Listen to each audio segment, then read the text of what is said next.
I've worked in transactional businesses. I've worked in lead generation businesses, which are really two very different flavors of e-commerce. I've spent time working on the back office and in internal systems. So I've seen the end-to-end. I've seen customer requests that come in on the front end and how they're serviced on the back end through a call center, through click-to-chat and other technologies.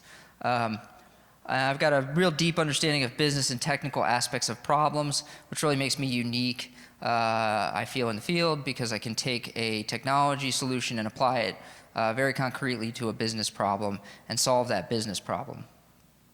My current company that I'm working with is Deverus.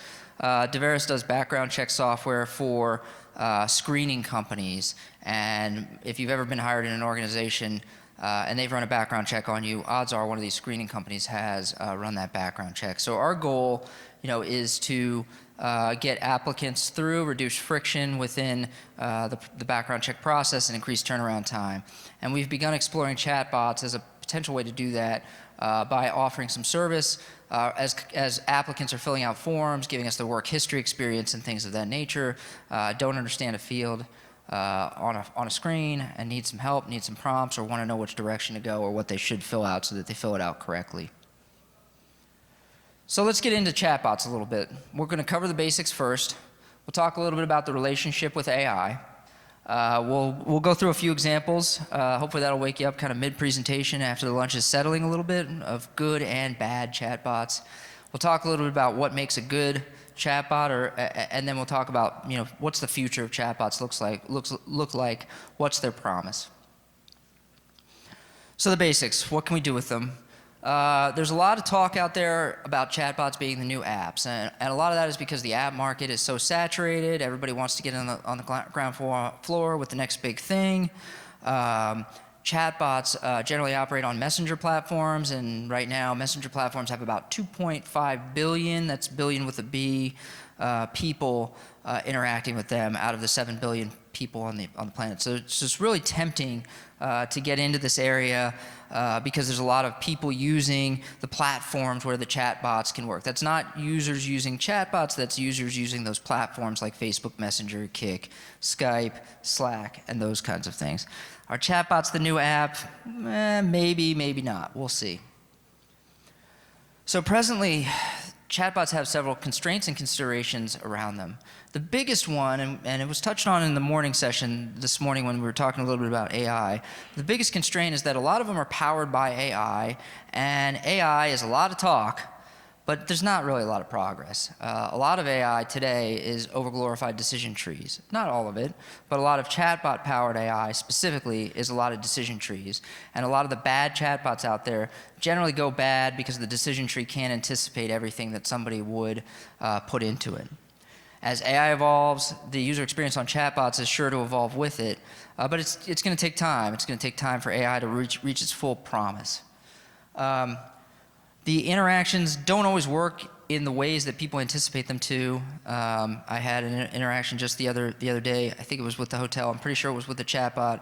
I asked it a question, it came back with an answer, and then I asked it a follow-up question, and it got insulted. And it really shouldn't have gotten insulted. I was just trying to ask, what the right way to do something was, and some keyword I put in there frustrated it. So that wasn't a great interaction for me because I was like, oh great, now I made it mad. I'm not gonna be able to get towels. I'm in big trouble. And then just keep in mind, a lot of new things out there, they get shiny object syndrome. What I mean when I say that is people want to do something with them just because it's buzzworthy, it's in the news, they hear about it.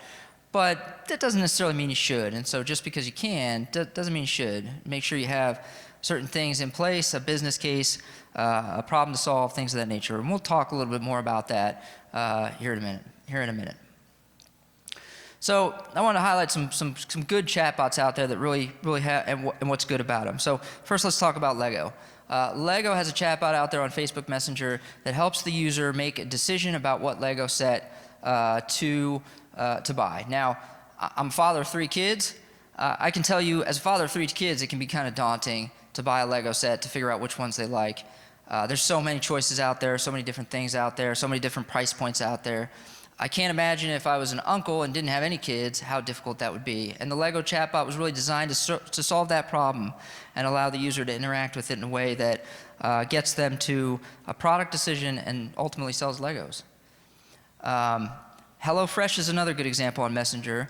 What I like about HelloFresh's example is they had concrete metrics that they measured to and that they could provide in terms of why their chatbot was a success. So they had a 30% reduction, 30% improvement in response times, meaning people responded to 30% faster, and they had a 30% increase in interactions with the bot. So while more people were interacting with their bot, they were able to get the right answer to the user faster. That's a really great example of where they use metrics to identify whether their bot was working properly or not. Another example is Sephora on Kik. I like this one because Sephora was trying to target a younger demographic. They recognized Kik was the platform to do it on, and they went that direction as opposed to Messenger. So I think it's a really great example of knowing your customer and meeting them where they're interacting and where they're living. And finally, we've got Kayak on Messenger, which is just a really great app for finding a flight you need and then being able to transact business with that bot. So a couple examples up here on the screen that I'm going to put up here of good bots and bad bots. This bot, what I really like about it is this bot is a Zootopia bot. It's designed to be interactive with the user, and what I like about it is it anticipates what the user says. So in this example, the user says they're human, trying to be a wisecracker, and the bot identifies that. It says, oh, you're being a wisecracker. I don't need a human. I need an animal, right? The bot could have fallen over at this point, but instead it gives a good answer and it keeps moving. And then when he says, oh, well, what are you? And reprompts again with a list of animals that he can choose from, the user says bunny, and bunny is an animal in Zootopia, but it's not in this list.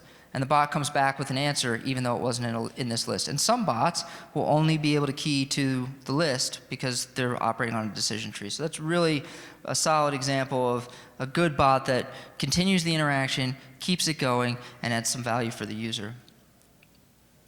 I went the wrong way there. So these are fun because you can go look at all these on Chatbot.fail. There's a bunch of them, but I love these because I've had these experiences myself with chatbots and sometimes with IVRs. First one here really highlights certain things around a weather bot, right? And I'm not going to bore you with all the details, but the user says, "What's the weather going to be like in Brooklyn this weekend?" And the bot comes back with, "Here's the weather in Brooklyn right now." Useful, right? And then it says, "How about the weekend?" And the bot doesn't know how to respond. And again, prompts for the weekend. And, oh, sorry, I don't know what's going on. I dozed off, right? That's a really bad implementation of a chatbot. Doesn't add any value. Doesn't provide the right information contextually. Second one here made me laugh too. Please select an option above. Now, I'm not kidding when I pulled this off. I didn't cut this off. There was no option above.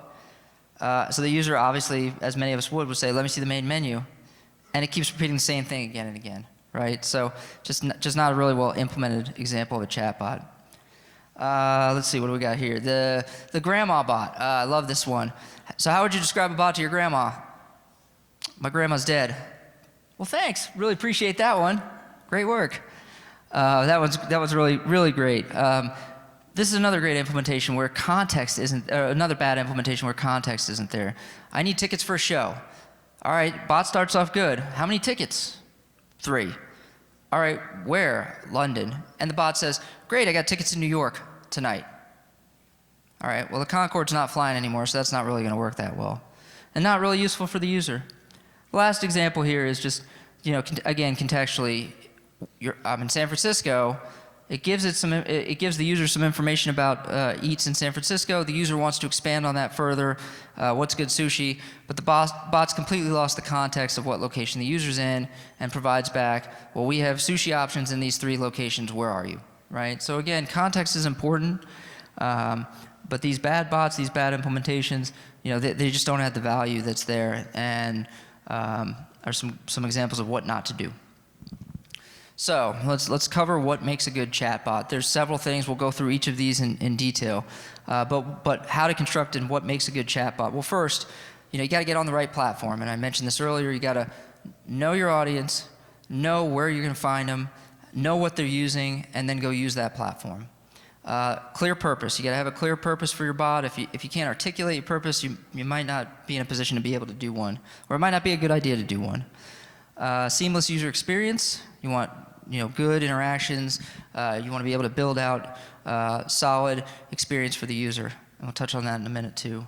Again, well thought through decision trees using AI, adding value for the customer, and then finally, it's got to add value for your organization as well. Cut costs, things of that nature. So first, the right platform. There's several different platforms out there: Kik, Messenger, Skype.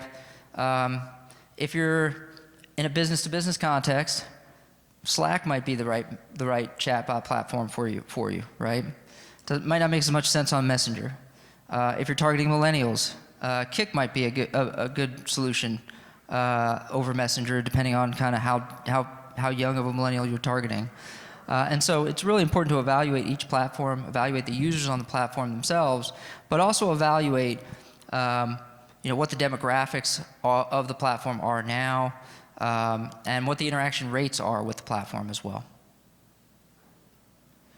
You want to have a clear purpose. This is really important. You want to make sure you understand why you're doing it, what the use case is you're trying to solve. Make sure it actually solves a problem. Too often there's a lot of bots out there that either don't solve a problem or don't really need to solve that problem. A weather bot is probably an example of this. I mean, I don't really need one of those. Siri will tell me the weather. A lot of other things will tell me the weather. It might be overkill. The Lego bot's a good example where it solves a specific problem. I'm on Messenger. I'm looking for a Lego set. I have no idea where to start. If I was in a store, I'd interact with somebody. It's kind of hard to do that on the web. It really makes a lot of sense there, right? Plan to measure outcomes. This is really important with any emerging technology. Just because it's new doesn't mean you shouldn't plan to measure your outcomes. And that's how you can measure whether it's actually successful or not. You don't have to set your outcomes sky high, but if you measure your outcomes properly and you have metrics, you can make adjustments. When you're falling short of those, you can assess what's going on and decide whether to keep the bot in play, whether to pull the plug, what tweaks to make to keep the bot going and make it better and improve upon it. So it's really important to measure your outcomes. And then, don't be afraid to fail. Nothing wrong with failure. I've worked in banks. I worked in, I'm in a regulated industry right now with background checks. Oftentimes I see a fear of failure with newer technologies, and you just shouldn't be afraid to fail. Try something, see how it works. Some of the best ideas out there came behind efforts that failed, where someone learned something from it and then tried again. All right, you want to have a seamless user experience. This is really, really important. I'm going to call back to some older technology here for a minute because I think it's kind of an interesting cousin. Don't just implement an IVR tree, meaning, don't prompt the user with, do you want to select 1, 2, or 3? And then they select one, and then they get to another menu and another menu, right? Don't re-implement that in a chatbot. You want your chatbot to be interactive. You want it to anticipate what the user is going to say if possible. But at best, you want to be able to have a back and forth dialogue with that user to help them address a problem that they may be having from a customer service perspective, or help them with a purchase that they're trying to make. Solve a problem for the user and ask yourself, what problem am I trying to solve for the user? Oftentimes, this can be difficult, but if you can articulate the problem you're trying to solve, you're going to have a lot more success actually solving that problem for the user. Sometimes your users can actually help you with that as well in terms of user studies and understanding what problems need to be solved for them, and where their frustrations are, and where chatbots could offer that in a service, offer better in a service context. Finally, you want to keep it simple and just don't overthink it. Newer technology, oftentimes you can get into a situation where you talk too much about what to do. Just try it. If you feel confident something's going to work, you've got the problem articulated, just keep it simple. Get the simplest implementation you can out there. Measure it. Try to see what's going on with it. Try to see if it's working or not. Make adjustments.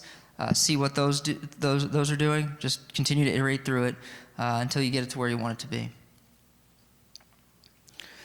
So underpinning chatbots is this AI technology, right? And the two main technologies with chatbots are natural language processing, which processes the speech to text, and natural language understanding, which is actually the contextual understanding of what the text says, because the computers are actually looking at the text, not the voice recording, right?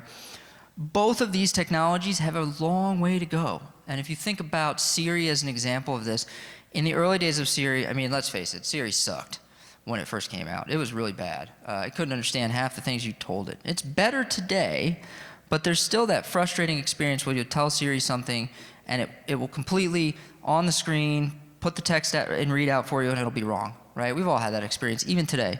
When natural language processing gets to 99.59% accuracy, then we're talking about some serious bang for our buck, right? Then we're talking about a really mature technology. But it's not there even today. And it's taken a number of years to even get to where it is today. It's much better, but there's still some ways to go. And as that technology gets better, chatbots will get better along with it, because they'll process text that's input more accurately, or text that's spoken more accurately. The understanding piece of this is also something that has some way to go. And some of that you saw on those bad bot slides, right? If you don't understand what's actually being said, then you can't really respond well to it. So if something's taken out of context, my experience yesterday was a great example of this. It was taken out of context, didn't understand what I was saying, and it was just keying off a keyword that I'd put into a sentence and thought I'd said something bad. And I really hadn't. It was just very bizarre. So there's still a long ways to go for AI to realize the full potential. We'll talk a little bit more about what the world might look like once that technology progresses to where it should be. So let's talk about customer value.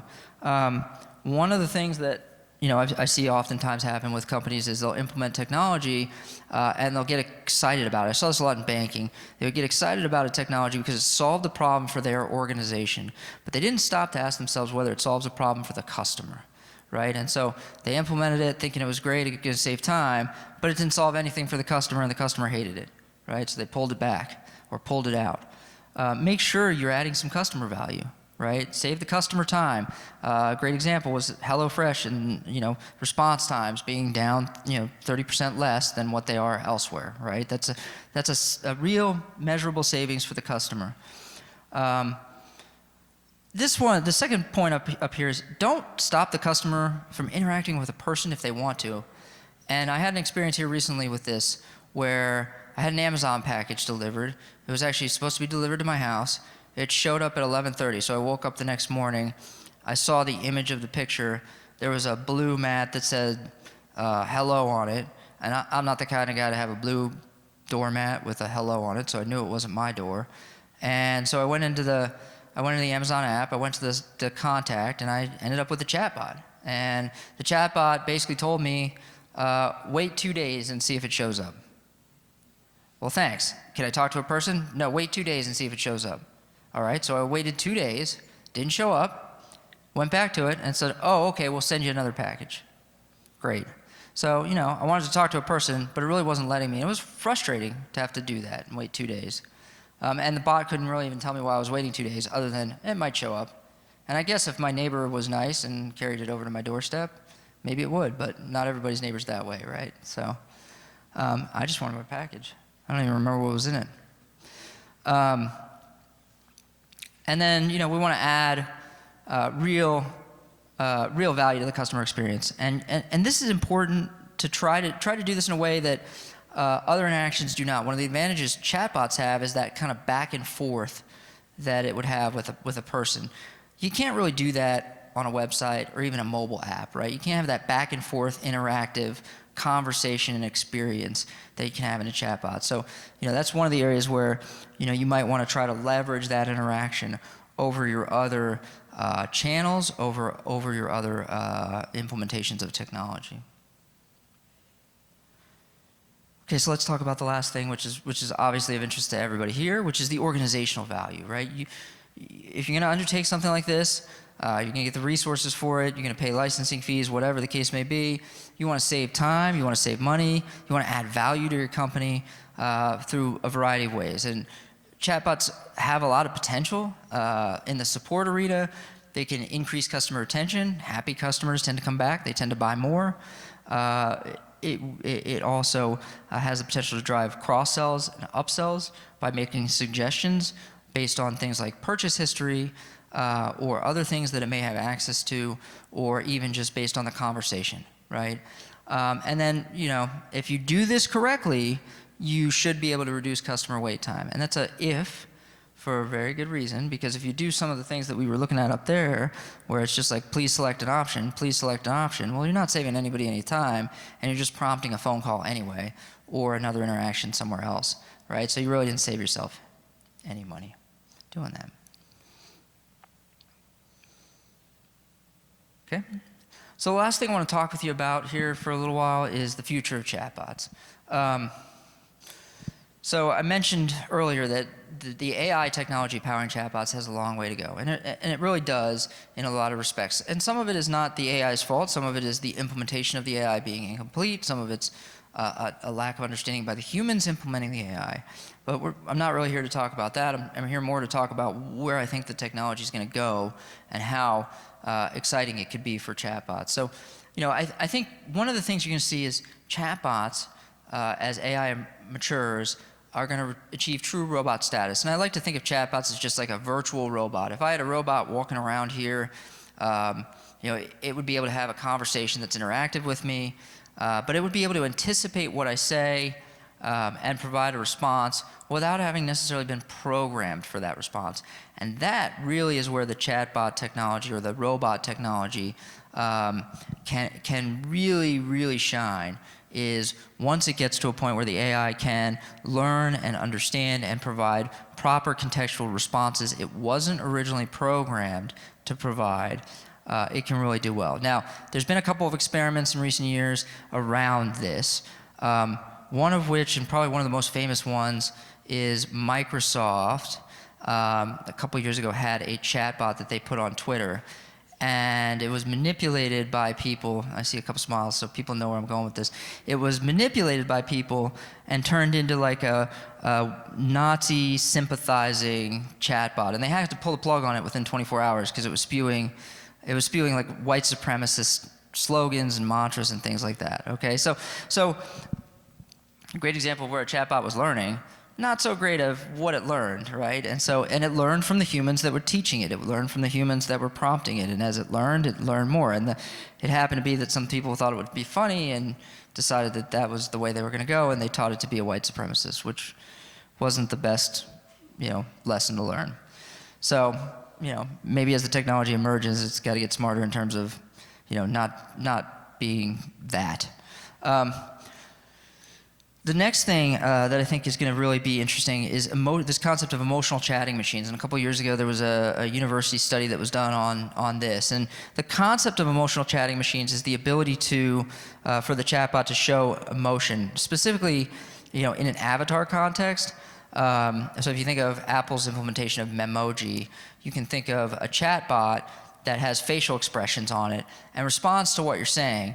So, if you say something that disgusts it, it gives you a look of disgust on its face before responding or as it's responding, right? And so the ability to have an interaction that's kind of emotional, where you can not only read the text that's coming back, but also perceive how the bot is reacting to you through emotion, is something that's coming. It's not something that's widely used today or widely out there today, but over time, you're going to see more of that. And I think that has more practical applications when we talk about physical robots, specifically starting to invade our world.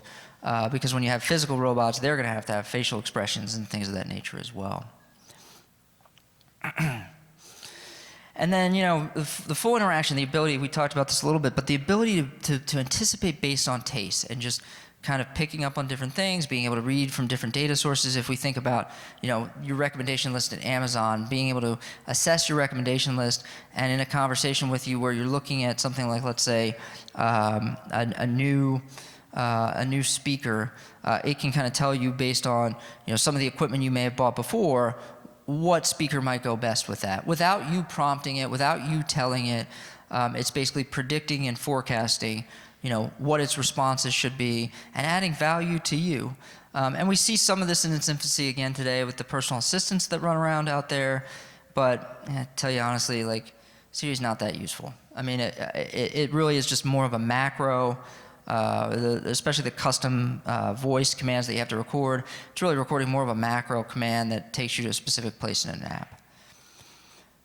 And then finally, we want it to be able to recommend a course of action. So, for example, where you would want to travel. We see some of this with the Lego bot that I mentioned before in terms of a decision tree that helps you decide, what Lego set to buy. But we want to see more over time. I think we're going to see more complicated courses of action being suggested by chatbots, and again, without humans necessarily prompting them for those responses. And that's one of the real drawbacks today, is that a lot of chatbots have to have humans fully programming all of the responses possible, and you just can't anticipate everything a human being is going to say to a chatbot. I don't know how many of you have used the tool Full Story or a session capture tool like that, but at Deverus we use a session capture tool, and it allows us to see all the activity happening on our applicant forms on our website when people are filling out our applicant forms. And it's really enlightening when you watch how people actually interact with a website, where they move their mouse, the frustrations that they encounter, like if they're clicking on a button but the button's not fully active in a corner. And I think we're going to see that kind of data power chatbots in the future that can recommend courses of action based on user behavior. Okay. Well, that's really all I had on chatbots for today. So I'll open it up for questions you may have. Oh, wow. Got a couple. Thank you. Yeah, when you talked about the emotional chatbots, that one really struck me, because whose emotions would you use? Would you use like the emotions of the white supremacist, or the emotions of a normal person, someone highly educated in the topic, or someone ignorant, someone who's going to be sort of flat, who like gives you unconditional positive regard, or someone who's judgmental? I don't see how would that work to come up with the right emotions. Yeah, most of the study that I read on the emotional side was talking more towards the obvious emotions of happiness versus sadness, right? So in the example I showed the bad bot up there where the dude said, "Oh, my grandmother died," right? Pretty clearly, you don't want a happy reaction to that, right? So I think emotional chatbots, there's definitely areas where you may not want it to show emotion in that respect, but there's also clear-cut areas where you can, program something like that to show emotion. And I think a lot of the case study that I was reading, the research that I was reading, was very indicative that the focus is really those obvious situations right now, and not trying to figure out, the subtleties of human interaction. And I think everything kind of starts there and then gets into that subtlety. So it's a really good question, though. You don't want the white supremacist reaction to everything. It would be bad.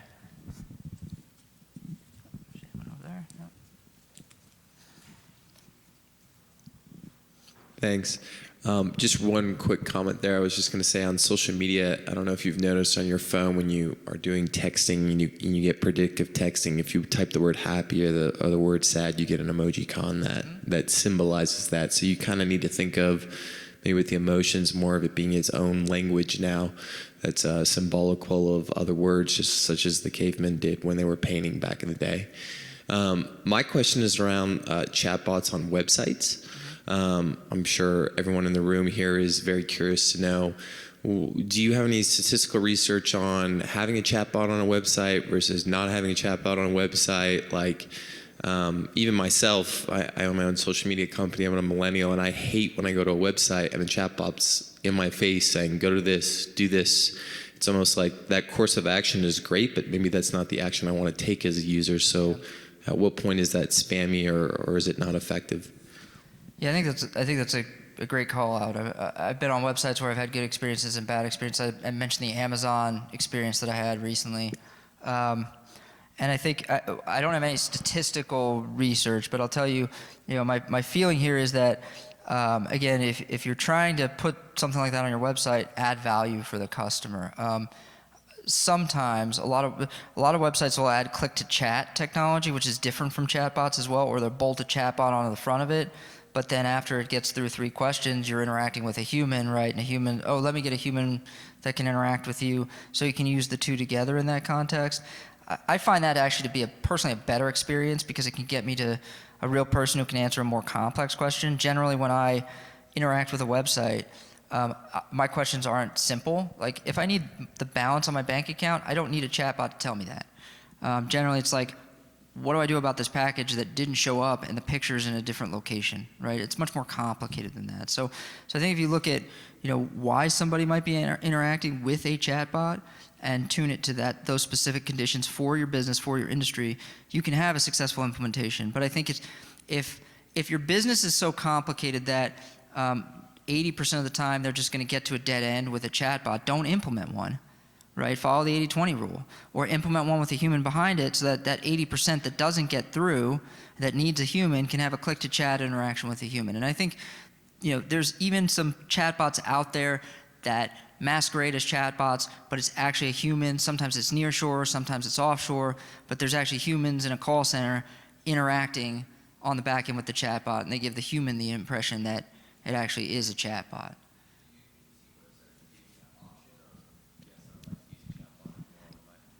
Yeah, I haven't seen websites say, yes, I would like to use a chatbot, no, I wouldn't, but I have seen websites use like a hybrid approach where it gets to a point where it's like, oh, I can't answer that for you, let me get a human, right? Let me get an agent on the line. AT&T is an example of this, where I saw this maybe a year ago or so when I was having an issue there, and it was like it was an internet outage issue I was having, and it was asking me some questions, and then once it got through the questions it was asking, it sent me over to a person.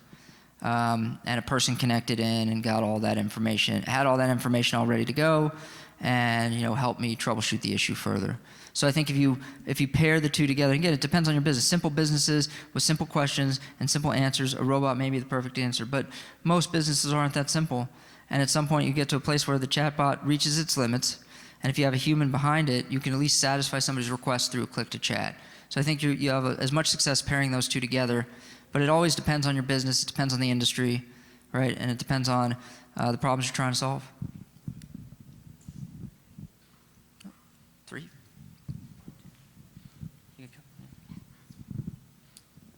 Hi. So I too run a social media company, and one of our things that we've noticed about our customer service line is we have a tremendous amount of questions that can be solved in one-touch resolution. So we think that a chatbot is a great way to go, but we're also very cognizant of developing a really bad one. So right now we're in the process of building our knowledge base so we can build that decision tree. What would you say the threshold is for having enough examples of questions and answers to start putting your effort and resources into building one? I would say, if you look at your data and you can answer 50 to 60% of your questions with just out-of-wallet, knowledge-based answers, you're doing pretty good. That's 50 to 60% of the calls that you might be getting today that would come off the call center. But the key thing there is you have to ask yourself, will my customers actually use the chatbot in lieu of, making the call to the contact center or whatever they're doing today, right? And how do you get them to actually use it? So I think if you can get to 50%, you get a fair amount of ROI. HelloFresh said 30% faster response times, right? So, but if you can get, if you can get it to 50%, you're doing pretty well with half of your questions. But chatbots aren't if you build it, they will come situation either. And I think that's really where the wheels could come off in the situation you're describing, because if people are creatures of habit. I think we all are in some respects, and so it's hard to change people's habits, especially as we get older, I think. But it's really hard to change people's habits, and so you have to have a real strategy for how am I going to change people's behavior so that they'll actually use the chatbot as their first touch point and not the phone or whatever it is they're using today. Yeah, I guess I'd follow up on that as much a comment as a question, but we work with a AI-based contact center that uses about 400 questions to establish that baseline as you referred to. But the qualifier is chatbot/AI/RPA solution. It still requires the company at large to have the master data management and its business process decomposition so that it has the use cases imagined, so that when I ask a question that says, why isn't my package here? Then I can go through and say, well, it should have been here yesterday. It was being shipped from Peoria, and there's no reason. So how do I do to analyze it? Yep. And I think it's in a lot of cases because the company hasn't done their own homework as to how their systems work and the data they have before they try and put it on a chatbot. I would agree completely. Maybe you should answer the rest of the questions, because that was really good. Alrighty. All right. Thank you, All right. everybody. I hate to cut this short, just like all of our other speakers and panelists. I'm sure that Bryan will be around to answer any further questions. Our next networking break is going to be at 3 o'clock, so make sure to find him then. Thanks, Bryan.